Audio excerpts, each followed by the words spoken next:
Hello guys! Hello Capricorn! Welcome dito sa aking channel. Alamin natin ang March general reading mo. And please like, share, and subscribe kung ikaw ay bago dito sa aking channel. And if ever naman na matagal ka na sa aking channel, maraming salamat sa patuloy na panonood. Okay, so meron ka ditong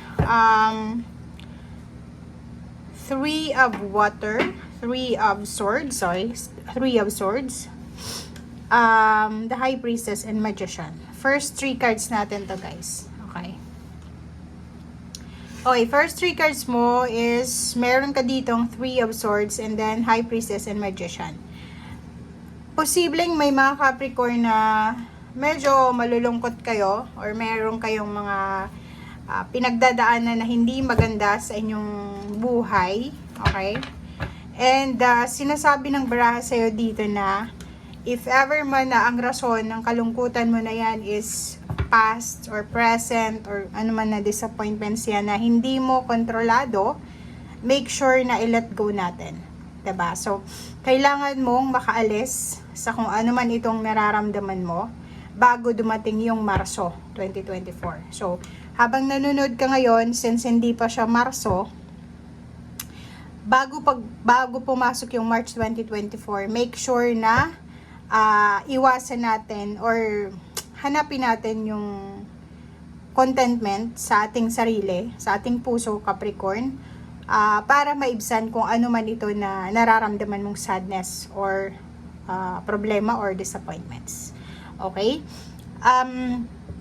May take-home message ka dito sa Three of Swords na to na etong mga pinagdadaanan mo sa ngayon ay posible, etong mga challenges mo na nangyayari sa buhay mo sa ngayon or pinagdadaanan mo or nilalabanan mo, ay posibleng may dala ito, may dulot ito sa'yo na personal growth and development. Okay? Meron din ditong mga reconciliation or healing sa mga misunderstanding. Pwedeng may kaaway ka or pwedeng may hindi ka gusto or hindi ka rin gusto na tao na posibleng mariresolve nyo yung issue na to. Okay? Next card natin is yung High Priestess. Dito sa High Priestess na to, ang buong buwan ng Marso, or hindi lang to sa Marso, every month, make sure na bigyan mo ang sarili mo ng time na makapag-meditate, makapag-isip-isip, tawag dito, staying alone, bigyan mo ang sarili mo ng katahimikan, okay? Pag-isipan ng mabuti yung mga actions na gagawin, Capricorn, bago ka gumawa ng aksyon para hindi ka mahirapan or hindi ka magsisi sa bandang huli, okay? And merong Magician, sinasabi na wag kang panghinaan ng loob, lalo na kung may mga parang disappointments tayo ngayon, naboboring ka, or parang feeling mo yung manifestation mo is hindi nangyayari, or pwedeng nangyayari pero hindi siya yung gusto mo talagang manifestation. Dito sa barahang Magician is sinasabi na yung magic is nasa iyo, 'di ba? Yung magic is hawak mo na yan. Lahat ng tao may magic, 'di ba? Lahat ng tao may kakayahan na baguhin kung ano yung meron sila sa ngayon, mapa-negative or positive man yan. So, ano yung ibig sabihin? Magician is magic na kailangan natin ng actions and at the same time, motivation. Okay? Okay, tingnan natin ang love and relationship mo for this month.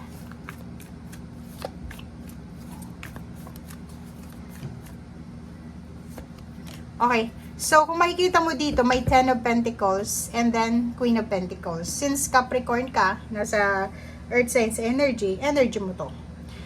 Sinasabi ng barahan na posibleng yung karelasyon mo sa ngayon ay siya ay makakahawak ng malaking halagang pera or siguro may hawak siya, may saving siya, parang ganun. Or pwedeng yung karelasyon mo ay mag-o-offer sa'yo ng financial. Pwedeng pautangin ka or bigyan ka ng regalo or posibleng bigyan ka ng kumbaga unexpected na pwedeng pagkakitaan ng karelasyon mo or kung sino man to. Okay? So, dito din, if ever single ka, sinasabi ng baraha sa'yo dito na siguro kung single ka, wala kang oras para sa relationship kasi yung focus mo ngayon is money.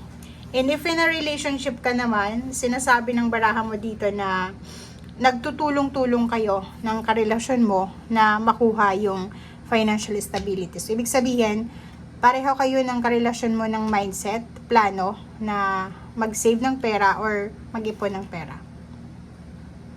And sinasabi din dyan sa'yo ng baraha na walang imposible. Like, halimbawa dito, may magkarelasyon na nagbabalak na magnegosyo or magtrabaho together, mag-save together. Walang imposible. Kaya nyo daw magawa yan. Okay? Basta magkasama kayong dalawa or tulong-tulong kayo.